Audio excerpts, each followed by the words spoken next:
Hey, what's up, everybody? Welcome back to Behind the Reel. We've got season 2, episode number 5, and we have a special guest today, Gabe Montgomery, also known as Tin Horse Monty. And I just want to mention that if you guys are crawling out of hibernation and you need to tame that mane of yours, this podcast, if I can point it in the right direction here, is brought to you by Beard Unlimited. Check those guys out. They support the channel. They support grassroots kayak fishing. Nothing cooler than that, if you ask me. Use code BTR15 to save 15%. Why would you want to save 10%? Save 15% on your next order. So shout out to those guys over there. And I do want to ask you guys real quick before we get today's episode kicked off, do me a huge favor. Share this on your local fishing forum. Share it with a buddy. We'll just try to get a little bit of live interaction going here today. And for those of you that miss out, that is quite all right. You can come back and watch this another time. I'm going to go ahead and bring our guest on, and we will go ahead and just get right to it. Hey, what's up, man? Not much. How are you? Doing good tonight. How are you? I'm doing good. What's up with that beard? Tell me a little bit about that beard stuff. I mean, obviously, I got a goatee. Yeah. I don't use anything on it. Is that something I probably need to be looking into? What's it do? Just kind of like tame it for the most part, or what? Yeah. So my beard gets thick and coarse. I mean, it's kind of a handful. But this is a beard wash, like shampoo for your beard. Okay. So I'll use like their beard oil or their beard balm. That's kind of more of like a styling thing.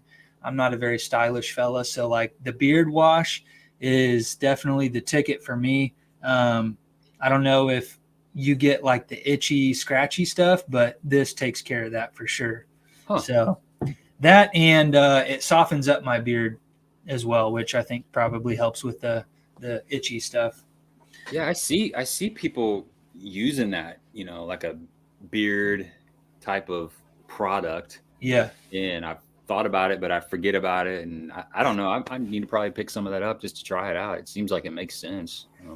Yeah, I mean, if you're in the market, definitely check out the guys that are supporting, things that we're passionate about, like fishing, right? So 100%. I always give that spiel at like our tournaments and stuff too. If you see, us giving away prizes, you can assume that these prizes were donated and that these companies are, that are supporting us and they're investing in us, and the idea is that we'll reciprocate that and we'll buy their products and everybody wins. Yeah, I agree. I'm like that with, I work with a couple somewhat local companies, and I'm of the same mindset. If you can support the local companies, the smaller companies, why not? Because those are a lot of people that are donating, and they're in your community, and they're trying to be more interactive with folks like me and you. So I always try to support them. I try to buy some of their baits and showcase them on the videos, things like that. Yeah. So it makes sense. Heck yeah. Give back to those who are giving back. Is Baitworks a sponsor of yours? I see you're talking local companies. That's just one that I'm familiar with. Yeah. I just started working with Baitworks probably a couple months ago, and Baitworks is a tackle retail company. They have a brick and mortar store in Springfield, Missouri, but they also have online set up. And yeah, it's been great. It's kind of like I was wanting to try to work with the company somehow, but I wanted it to be somewhat local, if at all possible. It's still about 5 hours away, but I go down to Table Rock Lake and several times a year. So then I've been in the store before, and I just we had a guest on my live stream, Randy, who works at Boatworks, which is right next to Baitworks. Yeah. So I reached out to Randy and I said, "Hey, you think Baitworks is maybe looking for somebody to help them out, and vice versa?" And he said, "Yeah, sure. Let me make a few phone calls." And anyway, long story short, I got a hold of them. They got a hold of me, and we're kind of just working together. So anybody that's on here, if you're interested in checking out Baitworks, I do have a code. It's THM10, and you get 10% off your first order. So to cover your sales tax and that kind of thing. It's not a huge discount, but everything helps. Hey, that's a pretty good savings on one of those Chads. Oh yeah, it is. I guess you're right. It depends on how much you buy. Well, obviously, if you're buying a $300 rod, yeah, that's a pretty good chunk of change, 10%. And I don't know if I'm qualified to say this, but Baitworks might be the coolest tackle shop ever. Definitely one of the coolest tackle shops I've ever been in. It's pretty cool. It's pretty cool. They've got a really good selection. Not only do they have some of the local niche stuff, but they've got all the other stuff that you'd be looking for. It's an easy place to spend a couple $100. I've been they used to be in Boatworks. So Boatworks had Baitworks inside of it. And then they bought a building right next to Boatworks, and they moved over there and just expanded the Baitworks facility. And now it's a legit tackle shop. I mean, they got a little bit of everything. They got a huge rod selection. They got a bunch of apparel, all the baits, like you said, the Chads. They got some high end swim baits and glide baits and stuff, and they've got it everything in between. They've got it covered. So it's a cool place, man. It's a really cool place. Heck yeah. Shout out to Lost in Tackle. I know the feeling. I've been lost in my own tackle before. Yeah, got to see my boat. Jeez. Every time I go fishing, I'm like, especially towards the end of the winter, because I buy a lot of stuff starting in November. It seems like I'm just bored, and I'm like tinkering around late at night, and I'll pick up a couple packs of this, couple packs of that, and I start kind of throwing it in my boat. And as I get out there this time of the year, I start looking for, like the other day, yesterday, I was looking for a pack of Rage Menace, Green Pumpkin Rage Menace. And I'm looking, I know I got them, but I'm looking all over the boat, and I dug and dug and dug.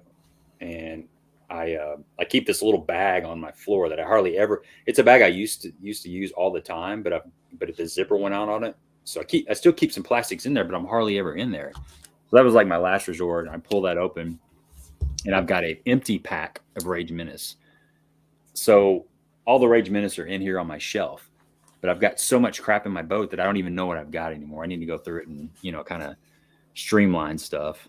And I always used to say in the wintertime, the nice thing about winter is you don't need all the stuff. You don't need a lot of extra stuff. You can kind of get by with a swim bait, underspin, jerk bait, A-rig, and maybe jig and some shaky head stuff.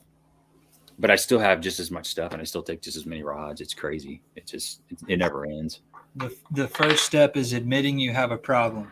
Yeah, that's true. Yep. What up, my name is Gabe, and I have a problem. Yeah.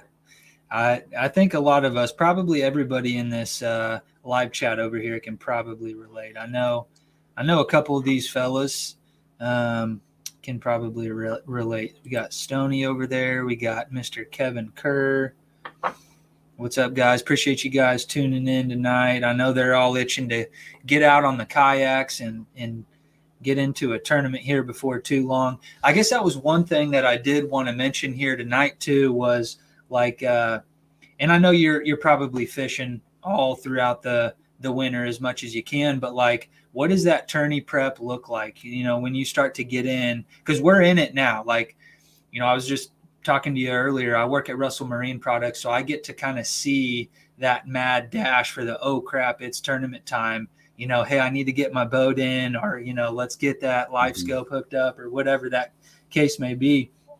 What does that look like for you in the tin rig specifically? Well, I fish a few winter tournaments, and I have, of course, all the stuff that I need for those in my boat already. But pretty soon, like the 1st of March, I'll be starting to fish some team tournaments down at Lake of the Ozarks, and then I'll jump in some of the BFLs. So that's when I have to do some of the tackle prep. And I have some Plano 3700s and 3600s that are mostly ready to go. There's stuff that I typically take 2. I've got it down to 2. I kind of went with a new system last year. I did have a tackle bag that had 5 3600s in it. I had it just full of plastics and full of all the stuff, stuff. It was just full. It weighed probably 40 pounds, 50 pounds. Well, last year I bought a duffel bag That's a smaller duffel bag. And what I've done is I just lay some plastics on the bottom of that duffel bag, and then I put one or maybe two. When the water warms up and I need to add some additional stuff like top waters and stuff, I'll go with two. But most of the year, I've been able to just get by with just one 3700 box, and it'll have, weights, hooks, snaps, things like that. And then I'll have a little section with a few jigs. I'll have some Cumberland Pro jigs in there. Then I'll have a few bladed jigs. Then I'll have a couple crankbaits, some jerk baits, just kind of minimalistic. I've got things that I have confidence in, and I used to just throw all these different colors in.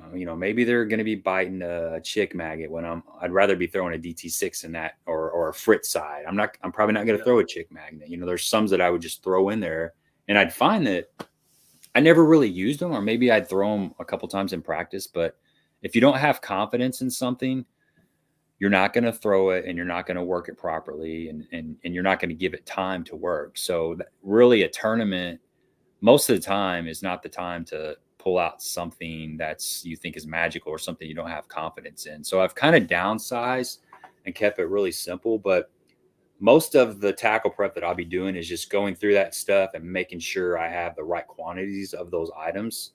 Like shaky heads, I throw a shaky head a lot. I'll go through and make sure that I've got a bunch of A316s and some 1/4 ounce Jewel Pro shaker head. That's the shaky head that I use a lot. So I'll go through and make sure I've got those sizes, because as you go on, not only am I using that in the tournament, but it's something that I keep on my boat. So I'm pinching out of it throughout the year. Yeah. And there's been a couple times where I forgot to check them, and maybe I had several 3/16s in there, and then I was short on the 1/8. I kind of just looked at them. I'm like, oh, there's a bunch in there. I'm good.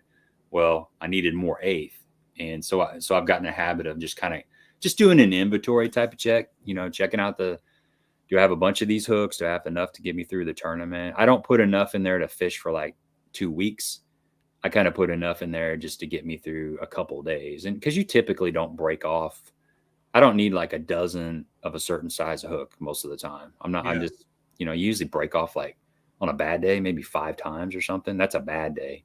Yeah. But just going through inventory and restocking the stuff that I know I'm going to be using. That's kind of my tackle prep. And then of course, line, a lot of times I'll change the line because I get mileage out of my line. I mean, I run high mileage line. I don't, until it gets really, really bad, I don't change it. So sometimes I'll get that reel that's, it's short. It's got, it doesn't have enough line on it. So I'll just pull that off, and I'll put some fresh line on it. But that's really about it, honestly. And then just the normal stuff, making sure I've got, water and snacks, the life vest, just the necessities and things. I got kind of a little mental checklist I go through, but that's about it. What about you? What's your well, before we get to mine, this is a great question I'm going to add to our normal lineup now. And like, what is the go-to snack? Oh, for me? Yeah. Oh, usually just protein bars. I'll take a couple protein bars. I think Pure Protein is maybe the one. No, it's actually it's some kind of baked protein bar. I can't remember. Some dude, he bakes. I don't know. I don't even know the guy. He just makes a good protein bar. So that's just something quick, filling. You don't have to spend a lot of time with it. Yeah, and I typically will go to Subway the night before the tournament and get a foot long, and I'll have them wrap it. I'll have them cut it in half, and they'll wrap it 6 inches, like two separate wraps on 2 separate sandwiches. Usually eat one for breakfast, and then I'll have one, midday. But as far as snack, just a protein bar. I'll freeze it if it's going to be really hot. I'll freeze it, and it kind of thaws out throughout the day. Simple. Okay. Yep. Yeah, I'll grab the Subway sandwich from Quick Trip. They'll have those there, and I don't know if you guys have Quick Trips where you're at, but they're everywhere here. So you go to a Quick Trip in the morning, grab you a sub sandwich and some chips. If we're staying at a house, jerky. Yeah, if we're staying at a house like on Lake of the Ozarks, my buddy Greg has a lake house, and I'll stay down there a lot. Of course, then I'll buy groceries. I'll have some ham, turkey, bread, cheese, mayo, mustard, and I'll actually make sandwiches in the morning to take. My travel partner, Mike, I'm like the sandwich dude in the morning. I'll make him a fat sandwich, and I'll make myself one, and we're good to go. It's better. It's cheaper, and it tastes better. Yeah. As far as my like preparation for the season goes, I probably don't do enough of it, but what I should be doing is kind of what you're talking about there. Especially with my like terminal weights and hooks and stuff where I've gotten low and I haven't kind of replenished the stock there on that stuff. And probably what I should do, I should probably be taking a page out of your book as well and getting rid of some of my tackle, like the stuff that I don't throw. Like there's no reason it needs to be in the boat on tourney day anyways. That kind of rings a bell with me. There's just so much stuff in there that I've never thrown. You get it in like a subscription box or something like that. And it kind of fits with these other baits. Like you were saying, you've got a chick magnet in there, but you're reaching for that frit side every time. So it's like, why even have it in there?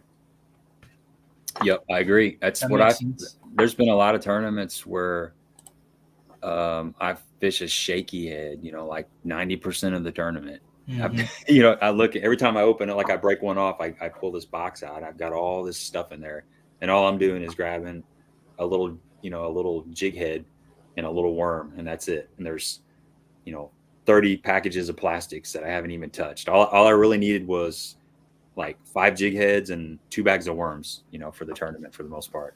But you got to have some of that stuff because you don't know. Yeah. I've also been in tournaments where my boater is throwing something really unique and I don't even have it.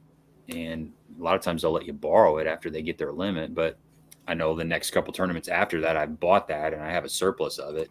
And it could be very situational and you may not ever use it. I see a bunch of people from my crew in here. It's good to see you. Auto Tree. What's up, Doug? Good to see you. Yeah, sorry, we're getting behind on these comments here, but yeah, we see you all over here. What's up, everybody? Everything Epoxy, South Jersey Fisherman, appreciate you. He jumped on the podcast a while back with some of our swim bait guests. I think that's his niche there, is the big swim bait stuff. Do you get into much of that? No, not really. I've got a couple glide baits, bigger glide baits. Jun Shoji from Dream Express Lures. He's a Japanese bait builder. He makes some high-end, really sweet glide baits. And I've got a couple of those. I've got some, the Arashi Glide. I've got some, like a Mag Draft, which is really not really a glide bait, but I don't throw them a whole lot. Constantly, having a YouTube channel, and maybe you can relate to this, being a content creator, that's the kind of bait that you're not going to get a lot of bites. And so I'll throw it for a while. And then, after a couple hours, if I don't catch anything on it, I'm going to switch to something else and try to figure out a different pattern just so I can create some content. Because I have limited time to go out on the water. That's something where you'd almost have to commit to that for several months to really learn it good, a big glide bait, because there's a lot of days where you might just get some follows and not actually get the fish to commit. But I know it's deadly. I've talked to people like at Table Rock and stuff where they go on and on about the amount of big fish that come out from underneath those docks to follow their glide baits. So it's worth the time to invest. Yeah, but it's a commitment and maybe not the best approach in tournament fishing either, so I mean it could pay off really big, but you could definitely strike out. And a lot of those big bait guys, they're definitely they have to become okay with walking away with the skunk. That's just part of the game at that point.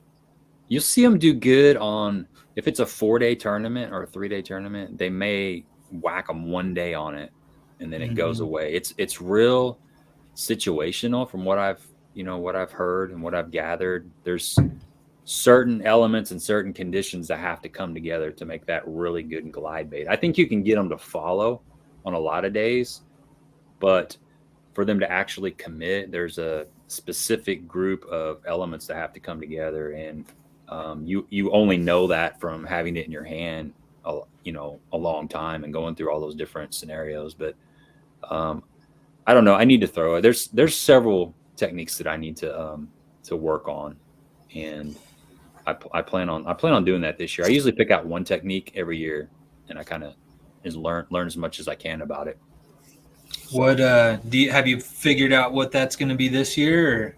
I think traps. I think I'm gonna Okay. a lipless. A lipless. I used to fish a lipless quite a bit, and I've gotten away from it. Doug, that's on here from Auto Tree, he throws a lipless a lot. So um, I've been seeing that work. I've been in the boat with him and see it come into play. We have a lot of grass around here. A lot of our lakes have grass, Mm-hmm. and I tend to throw a bladed jig, a chatterbait, or a swim jig in that Mm-hmm. grass, or a spinner bait, and I don't give the lipless enough play. But it's a killer in grass. I don't even know why I don't throw it. It's kind of like you have your couple baits that you have confidence in, and you have a tendency to just throw those and pick those up. But I'm kind of I'm kind of in a little bit more of an experimental mood. I threw a shad wrap around last time I went, and I caught fish. I got a video coming out. If I can get it edited, it'll come out Friday. If not, it's gonna be next week. But I was catching fish in 41-degree water on a shad wrap, Wow. and that's something that I hadn't really done. I typically don't throw a crankbait when the water's that cold. You hear of like a wiggle wart or a rock crawler in that colder water, and shad and a shad wrap and stuff and some flat sides. But to me, it's always been like 45, 46, 47-degree water. And when it gets below that, it's like a jerk bait or an A rig or even, a shaky head or a jig. And I just decided I'm going to throw this shad wrap and I'm going to keep it in my hand for a long period of time. I'm going to cover some areas where I feel like there's fish in. And I caught some fish. So I got confidence in throwing a flat side crankbait in 41-degree water, which Yeah. is cool. It's always cool when you go out and you try something and you're stubborn enough to keep it in your hand, even though it's probably not the best bait to be throwing. I mean, obviously, I think I could have caught maybe a few more fish throwing a jerk bait, but I'm kind of tired of throwing a jerk bait. So I was disciplined or stubborn, however you want to look at it, long enough to keep that shad wrap in my hand, and it actually paid off. So I've kind of opened my mind a little bit. I think it's something that not a lot of people throw around here in the wintertime, and Yeah. it could be days when it really pays off. Yeah. I'm sure it's and then that's probably part of it too. Just giving them something different to look at. I think if people are throwing crankbaits, they're going to probably the more popular ones like the Frit sides or the OG tinies or something like that. But Those fish, something else. I have live scope, mm-hmm. and those fish can swim as fast as they want to swim, even though it's 41 degrees. I had fish. I pulled back in this little cut, and there was a little brush pile right out in the middle of this cut, and I saw a couple fish down there, and it was in about 12 foot, and that shad wrap only gets down about 8. I've got it weighted to where it gets down about 8 on 10-pound tests on a decent cast, and I was reeling across the top of that brush pile, and I'm still, it's in 12 foot, so it's sticking up probably 10, maybe. The top of it's about 10. It's a short brush pile, so I'm still 4 or 5 feet above it. And that fish, I had a couple fish come flying up out of that brush pile and chase after it really fast. And the water's 41 degrees. You think they're sluggish, but they're not. When they get excited, they can run a bait down, no problem. It doesn't matter how cold the water is. But Yeah. It's cool to see that happening down there. Yeah, definitely have a different perspective of what's going on below the water now. What has that done for you, adding live scope to the boat? Key you into maybe fish behavior, like you just mentioned. How has it made you more effective? How has it maybe changed your tournament approach? Yeah, it's a couple things that I've really learned with live scope is how many fish are in an area swimming around at almost all times. There's certainly some places you pull in and you don't see much life, but most places there's activity moving around, and if you don't see that activity, you need to leave. Mm-hmm. So that saves you from fishing. If you put your trolling motor down, you scan around for a little bit and you don't really see any activity, you don't see any life, instead of having to just fish through that area like you normally would have, you can just move on to another area. I've got to see how bass, crappie, striper, even catfish relate to balls of shad. You know, they're the way they push them around. A lot of times they'll sit on top of the shad or they'll sit underneath them, and then sometimes they're right in the middle of them. They're just kind of in there, not necessarily chasing them. It's just like they're laying in the buffet table, you know, just and whenever they get hungry, all they got to do is swim, flick their tail, and they can eat. So you see that stuff going on. It's helped me find a lot of cover that's offshore. I don't typically cast to the fish all the time, but if I'm going down a bank, just fishing grass or something, I'm flipping something or I'm throwing a frog, I'll always kind of every once in a while I kind of sweep the head of my trolling motor out towards the middle of the cove off the bank a little bit, just to kind of look around and see if I see any cover. And I found so many brush piles and stumps and rock piles and stuff with that live scope that I never would have found if I was just fishing or even scanning. A lot of times this is in areas where I'm not really going to be scanning with side scan. I'm just going to be fishing through those areas, but Yeah. I'll see that stuff on the live scope. And as I'm fishing down the bank towards it, when I get close to it, I'll just pull out from the bank and I'll pop a waypoint on it. And then I'll go back to doing what I was doing. And that's stuff that, you know, I'll come back to maybe later on in that day, or I'll keep it in the back of my head for, you know, another weekend or something. But you see a lot of really cool stuff. How deep your baits dive is another thing. I did a video on jerk baits. I took a bunch of jerk baits out and tested how deep they ran or how deep I can jerk them down. And that was neat to see, because you don't really know if you don't have it. You don't really know how deep that jerk bait is going, and that's really critical. You want your bait above the fish. Well, if you're fishing below the fish, you're probably not going to get bit. They typically won't go down and grab it. Sometimes they will, but they typically won't. So it's good to know about how deep that jerk bait is running. And so I did that, and I'm going to do another video with mono. I did that with fluorocarbon. So I want to go out. Okay. Yeah, I'm going to do like a side by side comparison, mono versus fluorocarbon with a group, you know, a handful of jerk baits, just to see the difference. But yeah, I did see that one. You had a bunch of. You are a tackle junkie. You had all of them. I got a lot of jerk baits, dude. I got a lot of jerk baits. That's probably the thing I have most is, well, I'd say I have plenty of crankbaits too, but I do have a lot of jerk baits. I enjoy jerk baits. Color's important. Oh, Brooks over here says he's got to have the deer sausage for the snack on the boat. Yeah, I like deer sausage. That's a good one. Doug makes some really good deer sausage.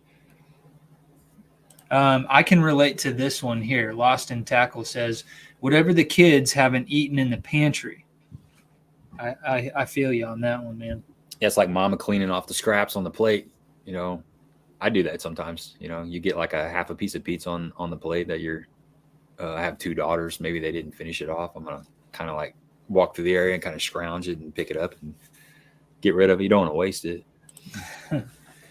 How do you, is he talking to, I don't know who how do you feel about cast? Oh, okay. South Jersey, probably. Okay. All right. They're just chatting over there. Yeah. Love the trap. The trap is one that I haven't spent much time with, hardly at all. That's one that I kind of told myself I was going to fish a little bit more, but I'll go to it, you know, when the conditions call for it, when, you know, the textbook tells you to fish it. But other than that, I don't even look at the thing. It's something that we talked about it Monday night on our live stream, and it's something that plays right now. Even in cold water, there's a lot of people that catch fish on traps. Obviously, winter is winter's a general term. Winter in Texas is still mid 50-degree waters. Winter in Florida is 70-degree waters. Winter around here is, you know, low 40s, a lot of times high 30s. But even around here in that lower water temperature, you can still get a lipless bite if you put it in your hand. And it's the same as fishing a chatterbait. You know, I mean, you can fish it in the same areas and stuff. You can pop it pop it through that grass really good. It gets a reaction strike, and I'm with you, man. I need to relive it. I got pretty confident with it years ago, and I've just put it away. And it's just a matter. I've got a ton of them. It's just a matter of getting them. I know a lot of guys will say, we've had Ken Smith on the stream, and he's a Rayburn guy, Sam Rayburn, and when he's he calls it trap fishing, lipless, but he calls them traps. Mm-hmm. When he's trap fishing, he'll have 5 or 6 different brands and sounding rattle baits on his deck, tied on at any given time. The colors aren't too much different, a lot of reds, but he'll have like say a red eye shad, and then he'll have like a red eye shad 2-knock, or a tapper, or a 1-knocker. And he'll have, Lucky Craft LV, and just several different brands, but several different sounds. And he said on any given day, the fish will show a preference for one of those sounds over the other. And then you got to consider fishing pressure too. That's a loud bait. They get conditioned to that sound. So you got to really pay attention to what everybody else is throwing around you, because if everybody's going to the store, going to Walmart, and they're buying a red eye shad, and your local lake is just hearing the fish are hearing red eye shad over and over, you probably don't want to be throwing that. You want to be throwing something different, and you're going to be getting some more bites. My problem is I got to be disciplined enough to tie the new bait on, to recognize them. And then how do you know that, right? Like, how do you know, like, well, they should hit this bait, but they just don't like the sound. Like, obviously that's something that you're just, you're dedicated to at that point. So that's like, I'm fishing a rattle trap and I'm going to find that bite, but that was something I was thinking about earlier as well, because I have kind of limited the selection of colors that I throw. I have just a handful of colors, and I'm wondering, am I missing out on something? Is there that situation where I really got to have that, one-off color? What do you think about that? And I guess you fish some clear water, more so than I do. Does that play a big factor in that clear water stuff? I think color can make a difference at certain times. But honestly, I think if you're in the general color range of the bait that you need to be throwing, I think you're going to be okay. So what I mean by that is, if you're throwing, if it's early spring and you've got some reds and oranges on a bait, I think you're going to be fine. They're not going to be counting the lines on the crankbait or the lipless so much. It's more of a reaction type of bait, especially with the lipless. You're ripping it out of the grass. I think when you're talking a jerk bait, I think a jerk bait can make a difference. Something that's sitting motionless, suspended for 7-8 seconds, and the fish are really having the opportunity to kind of stare at it. I think they're more likely to turn away from the wrong color on that than they are something that's strictly a reaction strike. I think if you're getting, if you got something in a red hue, and then you got something that's kind of shad, and then something maybe bone colored on your crankbaits, then it just becomes a lot of times getting around the fish and the proper presentation, working that bait right, making good casts, and, ripping it off the laydowns, off the wood, doing the things you need to be doing, I think is more critical. Being around fish is the most critical for sure. Sure. And then working the bait properly, knowing at what depth the fish are. But I would say of the hard baits, jerk baits, I have seen jerk baits, like the color, make a big difference. Jigs sometimes, there's times when something with a little orange in it, like in a jig, will make a big difference. But honestly, like, I'm usually going like a black and something darker, or something more natural like green pumpkin, and I'll kind of just build confidence off of those. But I don't know. I think you just need to be in the ballpark. Honestly, that's just my opinion. I could be totally wrong on it, but I think if you're close on most things, you're going to be fine. You just got to be around the fish. Yeah, that's kind of that was my thought, but we always second guess ourselves. Andy's asking about the Berkeley vibrato. I just had to look it up. I didn't even know what it was. Have you fished that thing? What is it? It looks like no, it looks like Here, let me do this. What's It up, look Andy? Good to see you. it looks like a blade bait / spoon thing. Let me see here. So you've got like the line tie in the middle here. I don't know if you can see that, Yeah. Okay. but there doesn't appear to be any sort of. So it's kind of their rip off of the Rapala ice jig, Yeah, maybe. Well, it's different. it kind of reminds me of an ice lure. And look, you can see just how small it is in the palm of his hand there. Huh. So it's tiny.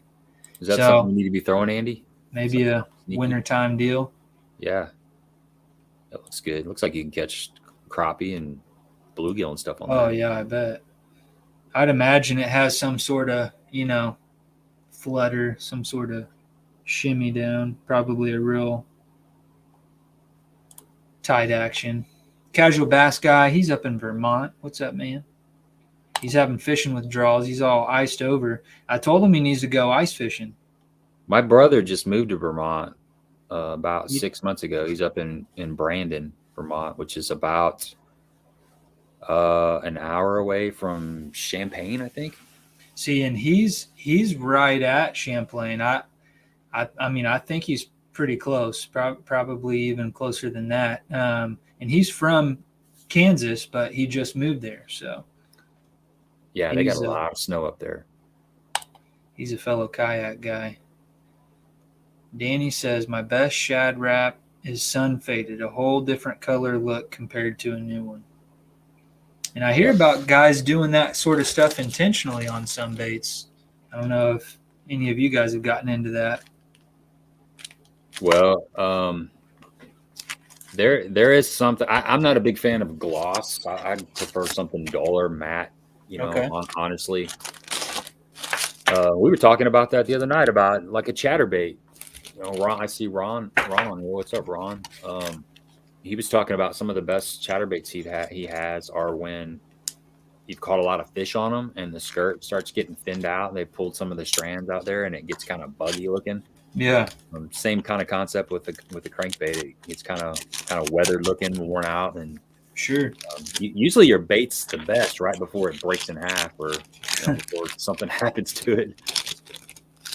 I don't know why this thing just keeps catching my eye here, and I gotta show you. I don't know if I have the best lighting. I can see it pretty good.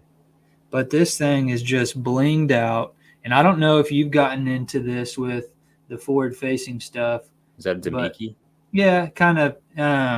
It's a handmade one, Okay. like a do it mold, but it's flaked out. I don't think. There you go. You can. Oh yeah, bling. But that's something that I need to try before it starts warming up on us. It's still pretty cold here. But did you make that or? A buddy of mine did actually. Carp's Fish On is what he calls them. He does a lot of crappie hand ties and stuff as well. But he brought those over to me the other day. They look good. Look really good. Have you gotten into like that straight vertical presentation? Is that too slow? Like for me, it's just I don't have the patience, I think, is what it comes down to. Well, around here, we don't really have the opportunity to do that. There's a small window in late September through October, maybe a little bit of November on a local lake where that kind of could play. Now, I've done it at bull shows. I've been to bull shows a couple times and fished with Dale Coven. And a lot of times in the winter, they're fishing out over 100, 120 foot of water and targeting the bait balls. He calls it the big party when you find this huge, big balls of shad. He calls it the big party. And you're dropping on fish that are 60 to 80 feet down. And the Demiki rig is his main, that and that jig and wrap. That's his two lines of attack. So it's a vertical thing. You're just, you're scanning, side scan when you find the shad. Or a lot of times he'll have 2D on, just running on pad, and he'll locate them. We slow down, then you put the live scope down and find them, then get up close to them. Then he's watching his bait on a 2D right underneath the boat. You drop down to the fish, but it's a vertical presentation. Now, It's okay. It's fun. You know, it's a different way to fish, and I don't know if I'd want to do it all the time. I kind of like casting, but I think Mhm. if I lived on that lake, that I could come up. I'd probably play around a little bit more and come up with some different ways of doing it. But that's definitely Table Rock is another lake where they do that vertical Demiki rig type of stuff, and it's a strong pattern in the winter. Even in the summertime, when it's really hot, those fish get out deep, and it's a big player. But it's fun. I mean, I enjoy it, but I still like to go up and throw something at the bank every once in a while.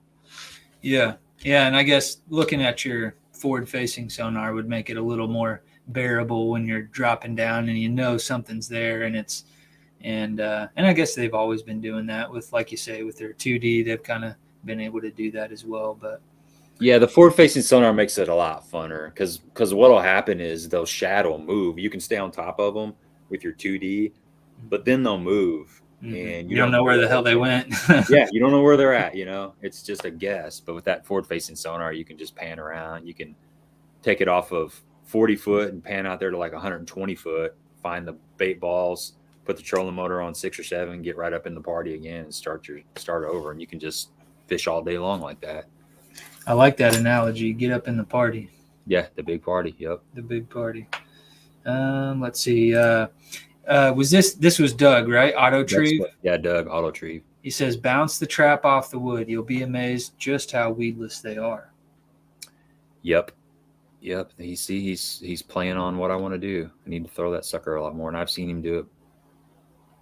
It does come through. I fished with a guy a long, long time ago at Smithland Pool, which is on the Ohio River, and he'd throw a little 1/4 ounce rattle trap, chrome with a blue back around all those stumps, and very rarely did he get hung up. It is a fairly weedless bait if you know how to work it through that stuff.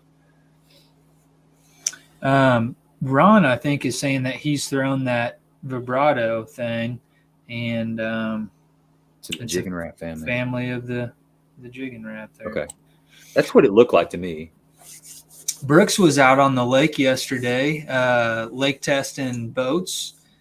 He works with me at Russell Marine Products, and he's reading 46 to 48, which I couldn't be happier about that because last I saw was 37. Yeah. So That's when it gets really tough. When it's for me, like 42. When it gets below 42, it starts getting tough, and then when it's 39, it gets really, really tough for me. Yeah, so that's good. Hopefully we keep going up and we don't keep doing this thing like we've been doing for the last several weeks. We should have known better. I mean, it's barely even February. We know there's plenty of winter weather left, but you get hopeful once you see those, 50-degree days. You see it creep up into like that 60-degree, and shoot, somebody walked into the shop yesterday with shorts on. Yeah. So, Yeah, we've had letter carriers. I'm a letter carrier for the United States Postal Service, and we've had a lot of guys wearing shorts most of the winter. There was a couple weeks where they put pants on, but they've been wearing shorts the last week or so. Once it gets like mid 40s, even if it gets in 50s, there's 3 or 4 people that would put shorts on. it's like those guys at Quick Trip. They're always wearing shorts. Yeah, truck drivers seem to wear shorts a lot too. Just come. The lady that picks up the mail at the shop, though, she's always wearing like these big, almost like snow pant looking things. Yeah, rain pants. That's our Yeah, rain pants. Yeah, they're super warm. They're Gore-Tex. they look Well, like they it. have a couple different levels of them, but those suckers, when it's cold, you put those on and it just shuts the wind down. It's a must have. Outdoor Quest says you are everywhere. What's up, man? What's going on?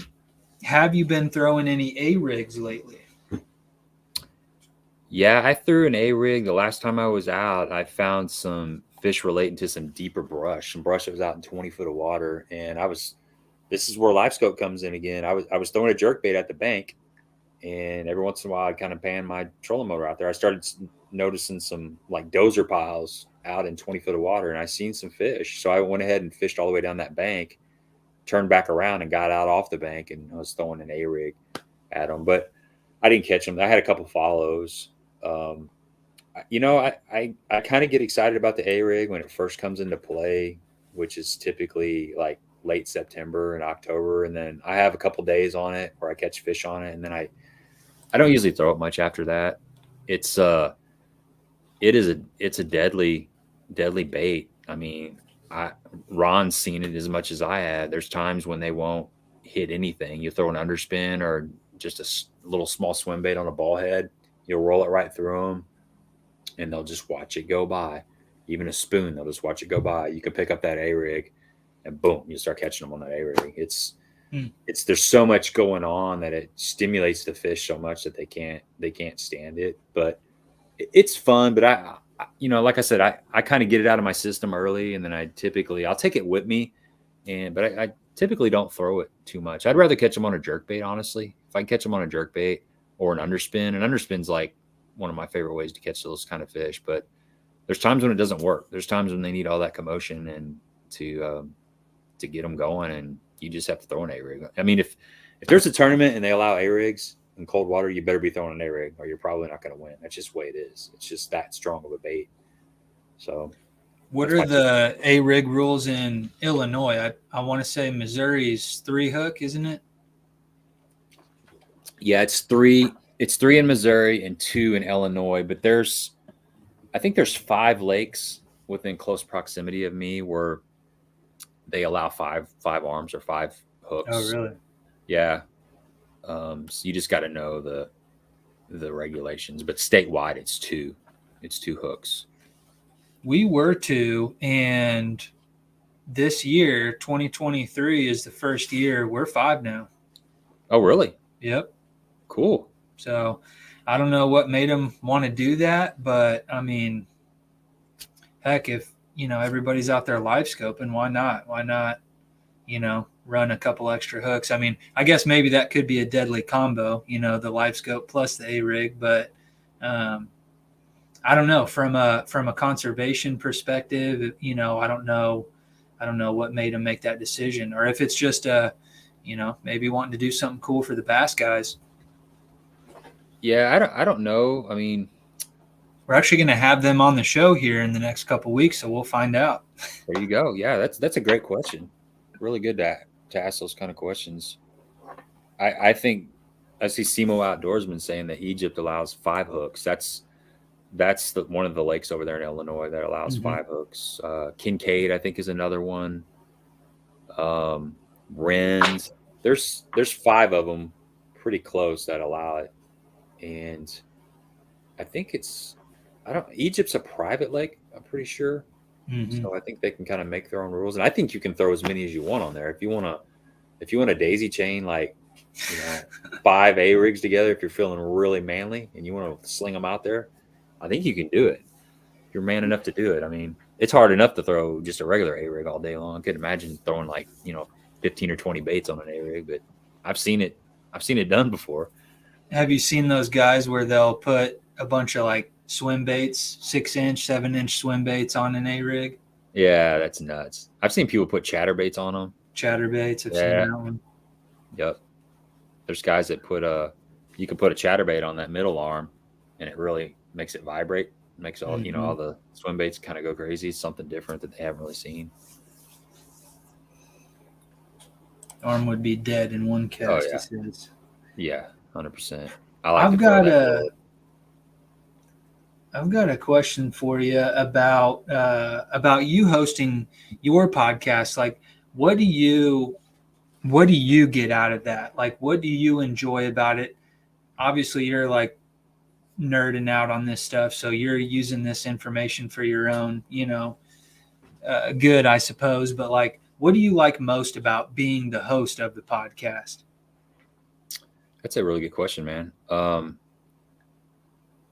Well, I like to meet people that I've heard of, whether they be touring pros or local hammers, and the live stream gives me it's not just me, it's my buddy Jonathan is on there too with us, and then Ron, who's on here, he's kind of a regular. We try to have Ron on.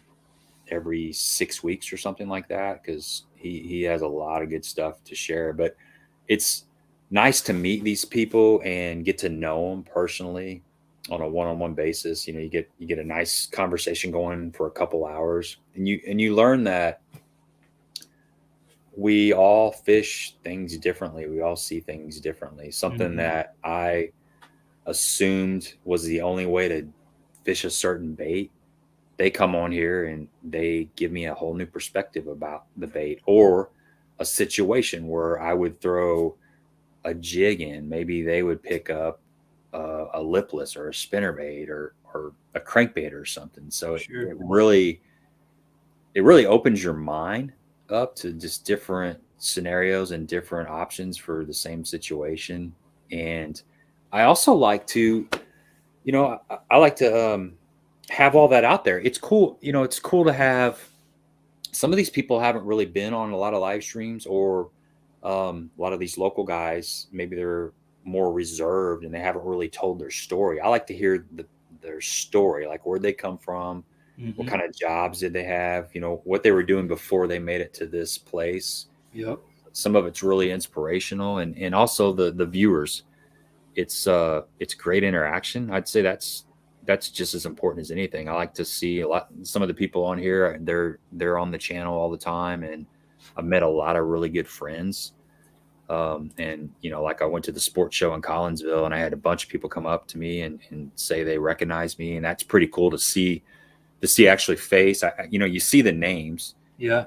but you don't really know what these people look like. You don't know their vibe, but you Yeah. get to actually meet them in person. That's really cool to put a face to it. And I'll have people say hi to me at the lake on occasion, which is cool. And then I'll see them maybe make a comment on the video. So that's really cool to have this interaction like that. And then also, I know the people that are watching are getting a lot of valuable content, a lot of valuable information. It's just there's a lot of stuff that can be shared, and we grow. I learned so much just talking. I mean, I learned stuff from the people sitting next to me on the couch, or from Ron, and I've fished with all these guys before. And this new stuff comes out when we're out here just kind of freestyling, talking about stuff. It's Yeah.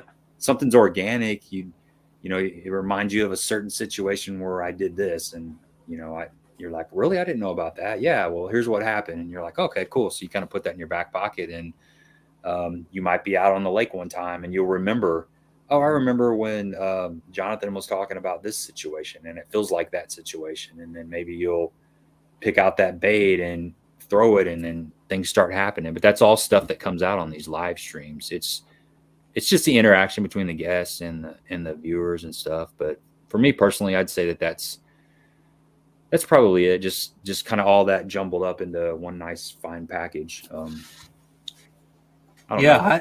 I think that's probably a big part of why I enjoy it as well, um, because you get to hear about other people's interpretation of what it means to fish, or what it means to fish this certain bait, or so yeah, we get so locked into the way we think we're supposed to do it. Well, this is how I normally fish a jig, so you just get into that, almost that autopilot modes. Sometimes we need to be reminded, you gotta rip that thing every now and then, or just got to do something different. And it may not be well, I learned from Gabe today that I need to fish my bait like this, but it's almost like there are no limitations to how I can fish my bait. Mm-hmm. That's kind of like once you kind of figure that out, you can really start finding some new approaches. But The stories. That's one yeah. of the favorite things when somebody starts telling a story about, I was fishing a tournament in, 2001 on Kentucky Lake, and we were down south past Parish, and we were way back in this creek, and this and this happened, and they go on this really nice, vivid story, and it's just cool to hear those experiences, because Yeah. the longer people have been out there fishing, the more stories they got. Some of the stories are hilarious, like Dion Hibden. Gosh, that man, he's got some stories. It's just hilarious. You're just cheesing the whole time as he's talking. I really enjoy that. I like the stories a lot. Heck yeah, and yeah, like you say, some people they come on and maybe they're not, they're a little bit more reserved, but some people they'll come out and they'll bear it all. Some people think that you look like Keith Combs. Is that okay? Yep. I used to get that quite a bit. I still get it every once in a while. In fact, when I was fishing the Toyota Owners Tournament on Pickwick, we're idling out. You have to idle past the dock to get your buoy, and then they do the live well check. And all the Toyota fishing team pros are out there. You got Swindle, you got Ike, you got Brandon Lester, several of them, Van Dam. Ott Defoe was there this year that I'm talking about. And Ott says, "Hey, you look like Keith Combs." And I said, "Man, I get that all the time. If I was Keith Combs, I'd be up there standing with you." But I've got that bunch of times. I'll get some looks, like people kind of looking at me. A friend of Jonathan's, he's become a friend of mine as well, owns a house near Kentucky Lake. And years ago, Keith Combs would come and stay at his house. This guy is friends with Keith and his wife, and him and his wife had went out to dinner multiple times. The first time I met this guy, I was at a BFL, and we're standing around. This is pre-COVID, where you'd show up on site and do the pre-tournament meeting. So you got a bunch of guys standing on the parking lot, and you got Daniel Fennell up there just doing the sponsors and all that. And then he starts talking about the rules. Well, I see this guy he's just kind of bird dogging me. He's kind of just staring at me, dogging me a little bit. And every time I look over there, I notice that this guy's staring at me, and then he kind of turns away and goes about his business. This happened multiple times. Well, Jonathan knew the guy. I know him now, but at the time I didn't know him. And he finally comes over, and Jonathan introduces me to him, and he's like, "You're probably wondering why the hell I'm staring at you. Like, keep looking at you." And I'm like, I was kind of wondering. He was kind of like, "What's up with this dude?" And he goes, I thought you were Keith." I go, "Who? Keith Combs?" And he goes, "Yeah, I thought you were Keith Combs. And I was getting ready to ask you, what are you doing in Kentucky? You're supposed to be fishing a tournament at Rayburn, supposed to be pre-practicing for a tournament." And this is a guy that that knows him personally. Yeah. He's actually stayed at his house. So yeah, I've got that a couple times. James Hetfield from Metallica. Some people said, okay, yeah. Too, so I could see that. Yeah. I'm fine with looking like those two guys. I wish I could thrash like Hetfield and fish like Keith Combs. There you go. Heck yeah. Stoney's calling it a night. Thanks for watching, man. All right, man. Appreciate you. Ron, I work in sales. So when you call Russell Marine Products, I'm one of the guys that answers the phone. So that's what I do. I talk on the phone, work on the computer all day. And it's a glamorous job, I know. But somebody's got to do it. And I can't complain because I literally get to talk fishing all day long. And then I come home and then I talk more fishing. So I was telling Gabe how ate up I was with fishing, and I don't think he realized how ate up I was until I just said that. That's good. It's good to be right up in the middle of it. I watched some of their videos. Russell Marine. Yeah, we're trying to get some more videos back out. We kind of took a little bit of a hiatus from the videos, but we got to get them pumped back out. We got to get them up and running again, because that's why a lot of people know us. That's why a lot of people like us, because we put that information out there, and you can probably have some of the same reactions. You put the information based stuff out there, like the jerkbait one, or whatever it may be, but you're giving people information, so they almost feel like they want to come on the podcast and comment, or they want to hit that like button, or go the extra step and put a comment on there. So we get that too. They'll call us. Well, I'm going to buy a graph, and you guys have helped me out so much, so I want to buy it from you guys.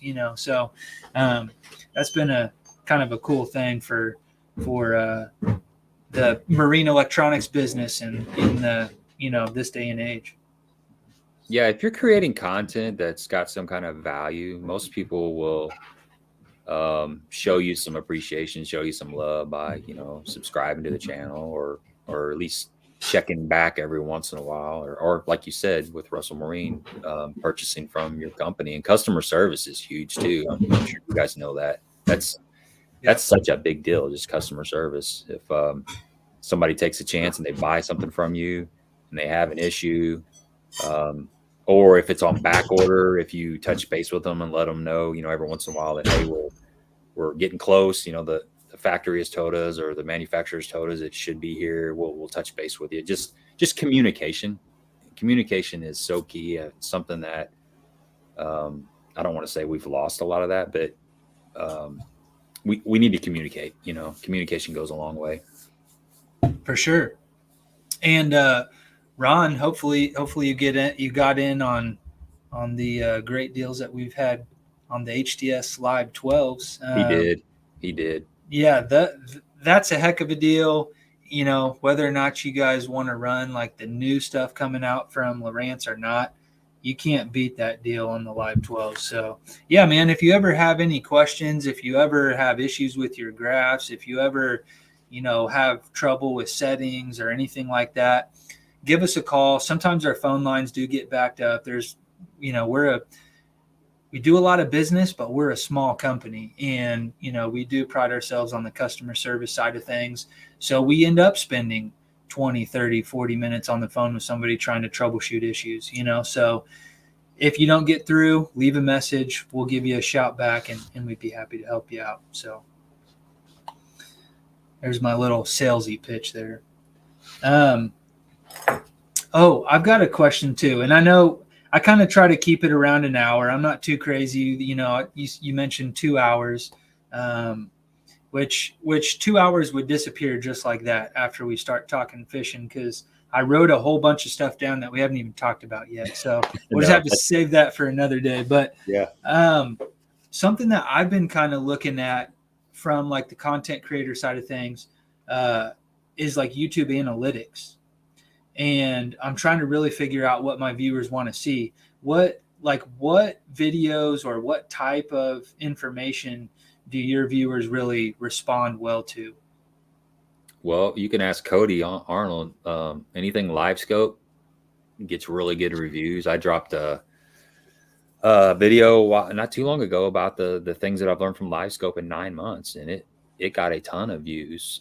So that's, I think you can go heavy on the live scope, but I typically try to keep it somewhat seasonal, kind of winter, spring, summer, fall, things that people that are watching the channel can go out and use right now for the most part, or shortly afterwards. I try not to be too far behind something, but I try to keep it fresh and try different techniques. A lot of times I know that there's a strong pattern going, and I may do a video on that, but then I try to find fish another way. I don't want to do 5 frog videos in a row, even though that's in the fall, that's the best way to catch a really good quality fish and a lot of fish. So I'll do a couple punching videos, but then I'll try to pull offshore and try to figure something out. And it's a lot of times it's not the best thing to do, but I try to keep it fresh. And I'm learning too. I mean, I'm no hashtag pro by any means. So I'm trying to share what I'm learning as I'm out there on the water. And I get a lot of the comments. People will chime in. There's, they'll give tips and feedback on what, certain way to make the thing I was doing, the technique I was doing better. They'll add their 2 cents in, and it's always good to hit that feedback, because, like we just mentioned, we don't fish a rattle trap all that much, or maybe I'll do a rattle trap or a lipless video, and then there's somebody that in the comment section that's been really heavy into rattle traps for 20 years, and they may just put out some gem on how I should have been fishing or something, and most people are respectful about it. They put it in a nice way. They don't like, you're stupid, you're doing it all wrong. You never get that, but they'll give you something to go off of. So I just try to keep it fresh. I just try to keep it natural. I don't, you know, I don't look at the trends. I don't try to defeat the algorithm. The algorithm is like it's a mystery, man. I just try to be consistent. We do the live streams on Monday nights at 7:30, and I typically drop content on Wednesdays and Fridays. And I've been pretty consistent. I missed a Wednesday video today, and I missed one 2 weeks ago. But prior to that, I don't think I'd missed a Wednesday, Friday turnaround in like a year. Dang. I got so busy 2 weeks ago that I couldn't get all the editing. You know as well as I do how long the editing takes. And a lot of times you have the content on the cards, then you've got to get it off the cards onto your computer. Then you got to sit down and kind of put a timeline together and do that. It takes a lot of time. So I got footage now for 4 or 5 videos, but I've got to get it onto my computer and start making something out of it. And it takes a lot of time. It takes like, it takes like 6 hours to do just a 20-minute video of editing. It's a long time. That's not including the actual fishing time, obviously. Yeah. But I do what, I've kind of, if I find a new bait, I try to highlight, I work with Cumberland Pro Lures. I've been doing a little bit of work with Crocagator, Hogs Custom Baits, Bait Works, obviously, Virtus Jewel Rods. Okay. I've been hearing a lot about those. They have some sweet rods, man. I was going to ask you about a rod because I just watched your jig fishing video and I recognized the rod you were throwing there.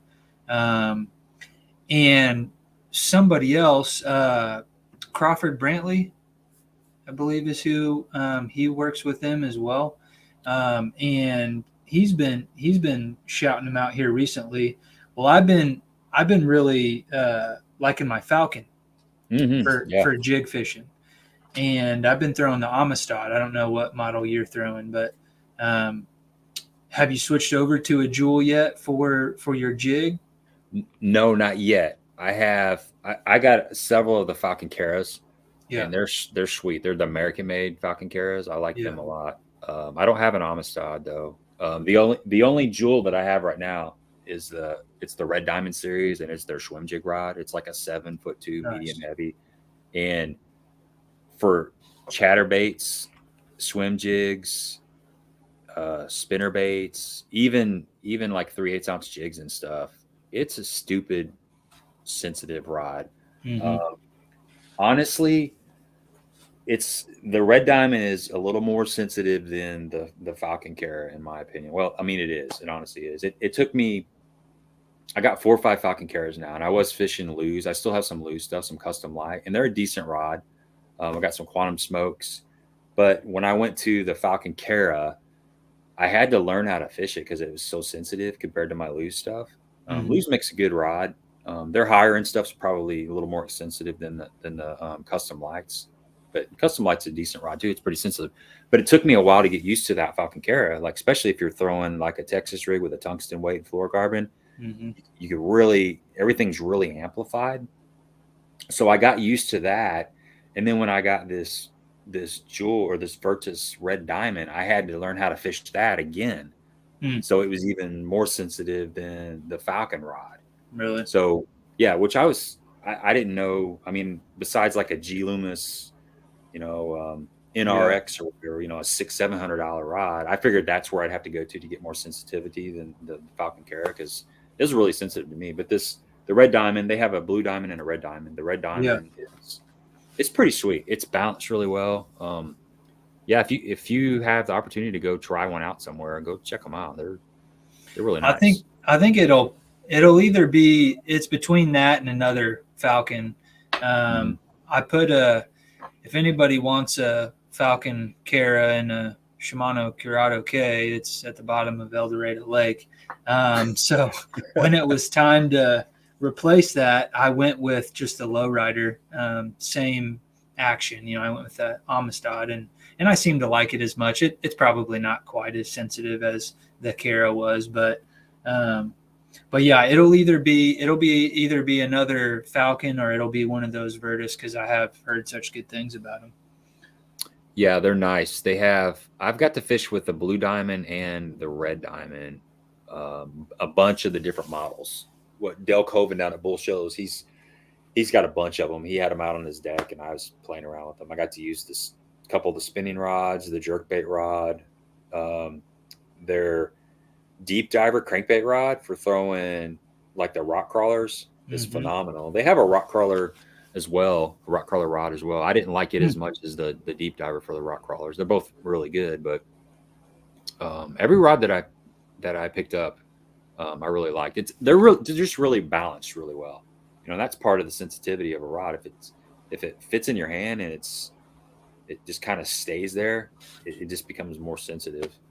So, and it's made in America. They're made in the United States. They're made That in is a appealing thing about It's them as rare. well. Yeah, It's because rare. the Falcons used to be, and maybe then they went to where just their higher end rods were, and then now I think they're all made overseas. Well, interesting fact: the facility that made the Falcon Cara when they were in the United States, is the same facility that makes the Virtus jewel rods. It's the same exact plant. Wow. I went down there. I did a tour about a month ago and got to walk through the plant, and it's cool. There's a dude with a tape measure. There's several people working there. There's a guy with a tape measure measuring out the material. He's cutting them to size. Then he's stacking, 4 or 5 layers of this graphite material, depending on the action of the rod. Then they roll it on a mandrel, glue it, bake it. It stays in there for so long. Then they put the real seats, and then they wrap the guy. All that's happening right there, and you can see it all happening. It's pretty cool to see it go down, but it's like an art form. I mean, they're building a rod from scratch, and it comes out this masterpiece. It's pretty cool to see it all go down. That is cool. That'd be a cool video. Yeah, I know. Maybe next time I'll go down there and do that. What was there? Oh, there was one thing here. Lost in Tackle wants the GPS coordinates so he can go get my rod. Yeah, I bet everybody on here wants those GPS coordinates. I went back. I tried to get it. Trust me, I did. I lost it in a kayak. It's kind of a messed up story, but I got caught up in this bank fisherman's line, and he was mad at me. And then by the time it was over, I was pissed at him because I just lost like my favorite setup. But it was a weird deal. It was like super windy. We're in Kansas. There's no windbreak in Kansas. It's just flat, right? So Yeah, right. We're just getting beat by the wind.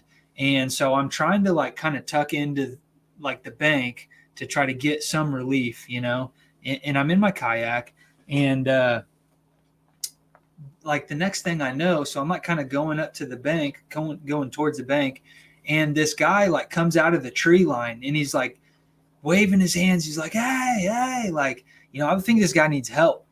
And because I didn't see him there before, like you can't see these rods, they just blended in with the trees or whatever. And so I'm like, this guy needs help, and so like that's stupid me, like, oh, let's go help this guy. And so I'm like going towards him, and I realize he's like telling me to get away. And then I see the rod, and then by the time I see the rod, it's wrapped around my drive in my kayak. And then so I go, what did I do? I tried, like I went to grab the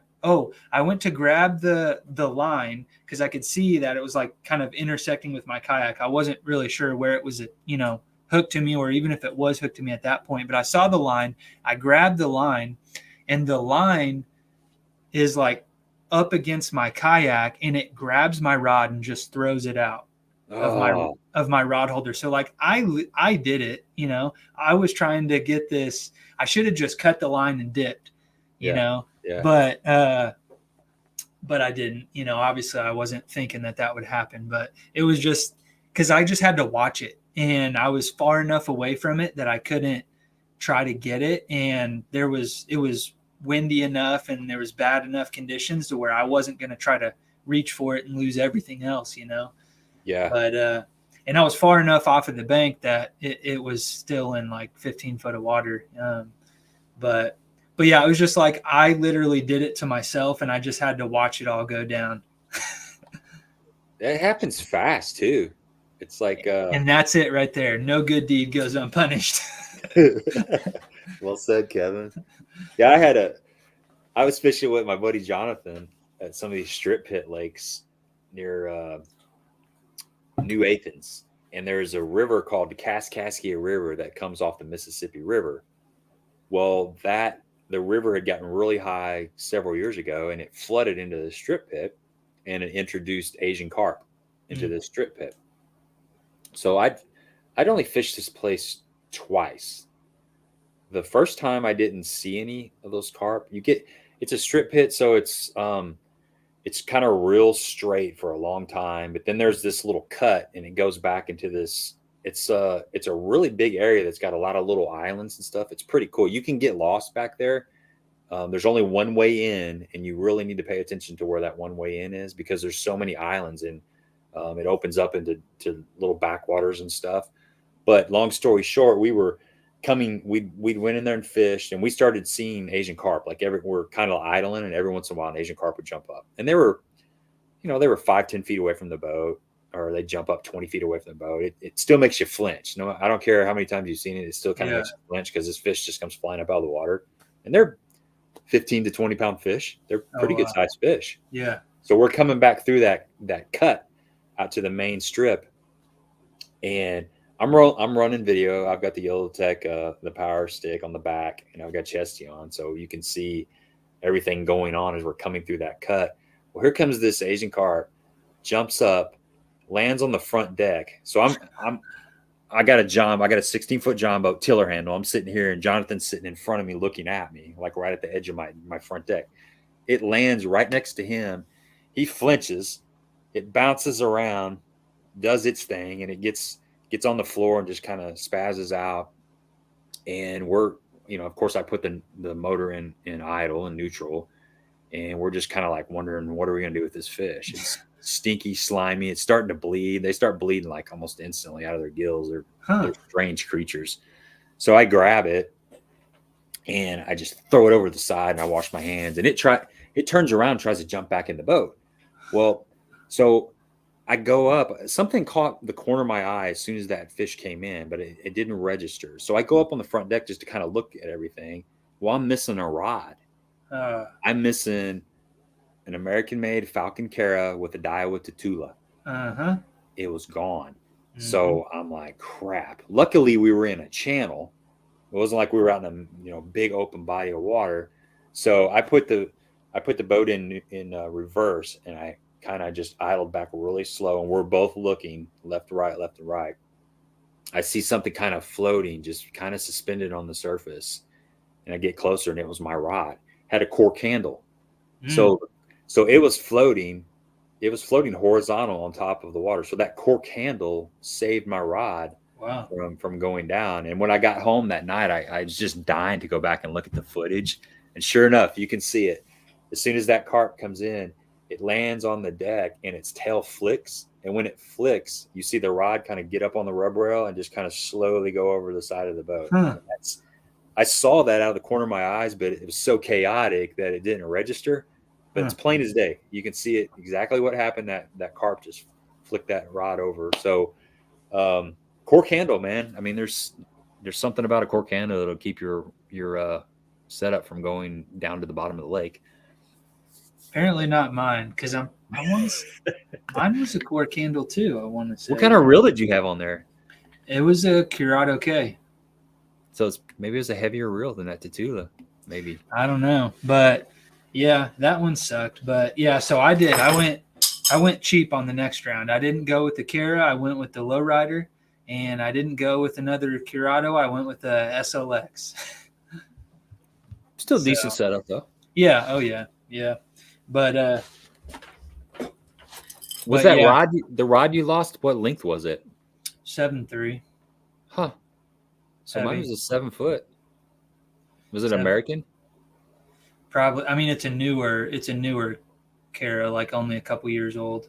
Okay, so it probably wasn't an American made. So Maybe an probably American made's not. lighter. So maybe that's what it was. But It's interesting. yeah, no, It's that probably still. thing's sunk like a rock. I mean, and it didn't sink like a rock, like, but I watched it, It teased you for a while. and it was like, yeah, Like, yeah, bye. Like the Titanic. exactly. Like Jack just kind of fading away. Ron says old cork. Maybe that had something to do with it. It could have been more air in it, I guess. Yeah, yeah. I guess that makes sense. Okay, that's what it was.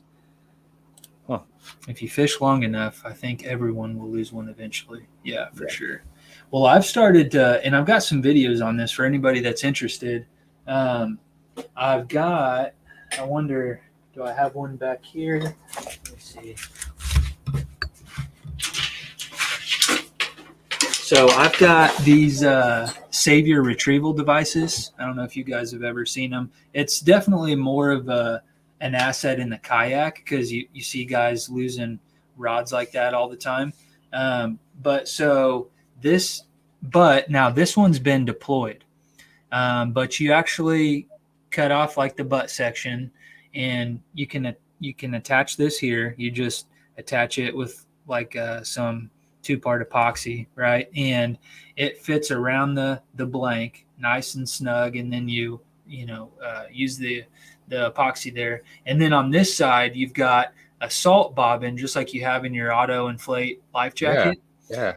And then you've got 60 pounds of braided line that runs around basically a spool that has a float on the end of it.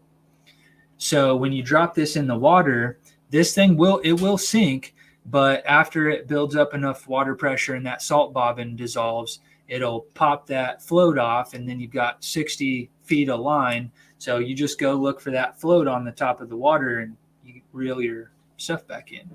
That's sweet, man. Yeah. How big is the float? Is it No, it's just like your normal butt section, honestly. I mean, it doesn't look out of place at all. Huh. I mean, it's different than the factory look, I suppose, but you can get them in different colors and stuff. And then you can even get these housings in different colors, but like the black kind of tends to fit in with everything, just about everything. And then I'll get like different color floats for different setups. And that's how I can kind of identify them. But those guys, actually I got hooked up through them through one of my kayak buddies from Missouri. And but yeah, if you guys want to check those out, that's kind of a cool safety, or maybe not safety, but what's the name of the company that makes those? Savior Outdoors. Savior Outdoors. It's SAVUR. Okay. Savior retrieval device is what they. That's a great idea. Yeah, really good idea. Makes total sense. Yeah, and it's it is a little bit of modification that you have to do, but it's really not that bad. Now, if your manufacturer, like warranty and stuff, could be possibly affected, but I've had, and this is maybe a different story, but I had a Cabela's rod that I put one on, and the rod broke, and it was like inside their warranty, and I went and took it to them, and then they just gave me a new rod. So I don't think a company would probably beat you up about it too bad unless the damage was down there, right? Yeah. Right. Huh. But anyways, so yeah, that's one. Yeah, Savior Outdoors. You can go to SaviorOutdoors.com, I believe. SaviorOutdoors.com. Yep, SaviorOutdoors.com. SAVUR. So, but did you have anything else here? I know we kind of went on longer than we thought, but did you have anything else that maybe we didn't get a touch on that you wanted to mention before we sign off for the night, or? Not really. I appreciate you having me on here. It's good to meet and hang out and stuff. I mean, yeah, if we start diving into some of the other stuff, we'll be on here for another hour. I know. Which is okay too, but we'll just have to do it again sometime. Yeah, maybe we can do we can pick out a couple like baits and take a deep dive on some baits or whatever. But no, just if anybody's out there that hasn't heard of the channel, go have go check out the channel and give me a look. Appreciate it. And we do live streams on Monday nights at 7:30. It's same thing that we're doing here. Pretty much we just talk fishing and we just share information and learn and that kind of thing. And then just dropping videos on Wednesdays and Fridays. Baitworks, go check out Baitworks if you're wanting to buy some new tackle. I mean, I know there's a lot of companies. There's got Tackle Warehouse and Land Big Fish and Omni and all that. And Baitworks is something a little bit more local for me. Go take a look. If you haven't been there, just take a few minutes and check out their website. They've got all their jerkbaits 20% off right now. They just put out a sales ad today. I saw that. Yeah, that's a pretty good deal. Yep. Not Megabass, probably. Okay. Megabass never goes on sale, but okay. I'm pretty sure all of their jerkbaits are on sale for 20% off, which is nice. They've always got a deal going on. I'm always seeing some sort of deal, so definitely a good place to go shop. I know it's an awesome place to go visit in person. And it's like when you walk into that place, it's like if you were to design a tackle store, it's pretty close to that. Like they've got all the juice. Yeah. Really cool. Yeah, they do. It's a really cool place, man. The people that work there are really cool. They've got several videos up. You can actually go on their YouTube channel and they're walking through the store doing November picks or December picks or January picks for the pros, and you can actually get a feel for what the store looks like. It's a pretty sweet place. And then one more thing I wanted to bring up. I've been working with Cumberland Pro Lures for quite a while. Mm-hmm. They just came out with some new jigs. They've got it's a little runt finesse jig, and that's something you can always catch fish on a finesse jig, but right now it's one of the best times to throw like a little finesse jig. And they're carrying them up Baitworks, so you can get on Baitworks and go check those out. But that's something that if you haven't, I talked to a lot of people, not a lot of people, but a few people just haven't caught fish on a jig. They're just having problems catching fish on a jig. That jig right there is as good as any for getting a bite. It's a really small, compact jig. They've got it in a 1/4 ounce and 3/8 ounce. It's got, I think it's they have 6 colors. They're all really good colors, but you can put just a small trailer on that, 12-pound line. Even in cold water, that's going to get you a bite. That's just a new jig that they came out with. I don't have any yet. I'm dying to get them. I'm supposed to be getting some pretty soon, but just something new that I'm excited about that probably not a lot of people know about yet. But did you say it's called the Runt? The Little Runt, Lilrunt. Yeah, Little Runt. It's got the spider cut on it, like a finessed out collar on it. Just a really compact little jig that is going to get bites in cold water. I mean, I'm a firm believer in downsizing your presentation when the water's cold. Mm-hmm. Some people will say, bigger is better, but I think the majority of people say if you throw something compact, you hear a lot of people throwing 2.8 or 3.3 Kitex in the cold water. Same thing with a jig, a shaky head, something really small like a Ned rig or something in cold water. Well, that finesse jig is the way to go in cold water, in my opinion, with a really small trailer. But that's a really good jig that he's came out. It's kind of unique. It's got a little bit of a different head design on it. So yeah, just if you guys are looking for a new jig to try in cold water that are going to get you some bites, go check that one out. Heck yeah. All right, man. Well, I want to thank you for coming on. It was a pleasure to meet you, and we'll have to do it again sometime, and hopefully one of these days we'll see each other out there on the water as well. We're not too far away. That's true. Yeah, we're not too far away. I didn't realize you were, in Kansas. What is that? 6 hours away, something like that? Probably. Yeah. Yeah, I enjoyed it, man. Anytime you want me back on, man, just let me know, dude. I love doing this stuff. I like talking fishing, and good luck with everything. Yeah. And, we'll be following you, and I'm going to be using some of those jig tricks here before too long. I think I might have to get out there and itch my scratch this weekend. I haven't been fishing in a couple weeks, so. Oh yeah, you got to go, man. It's a stress reliever. You can't let that stuff just build up. It'll drive you crazy. That's true. All right, man. Well, it was good to have you on here tonight. I appreciate you, and you have yourself a good evening. Okay. Same to you. Appreciate it. Thanks, everybody. See ya.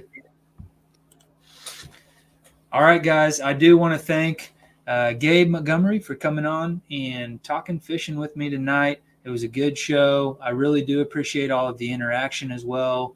Met some new guys tonight here in the audience, and you guys were awesome and interactive, and I definitely appreciate that.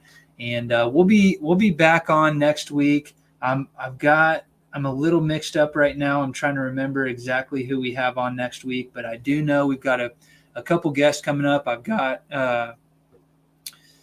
somebody from the Department of Wildlife coming on, and he's going to be the director of fisheries. I've got him coming on here in the next week or two. And then I've also got Andrew Nordby from Fishing with Nordby coming on the channel as well. So I've got those two guys coming up. And we'll be having some more local kayak fishing guys on here soon. That's really kind of what this thing started out as. And I really want to use this platform to showcase the kayak fishing tournament scene and give those guys the respect that they're due. So it's cool to have kind of people from all different walks of life and all different styles of fishing on here, because we're really all kind of coming from the same cloth. But so yeah, we've got some good shows coming up, so make sure you hit that subscribe button if you haven't already, and I'll try to get some information out on these next couple guests once I get my ducks in a row there. But appreciate you guys tuning in tonight. I'm going to go ahead and call it a night. You guys have a good one, and we'll see you on the next one.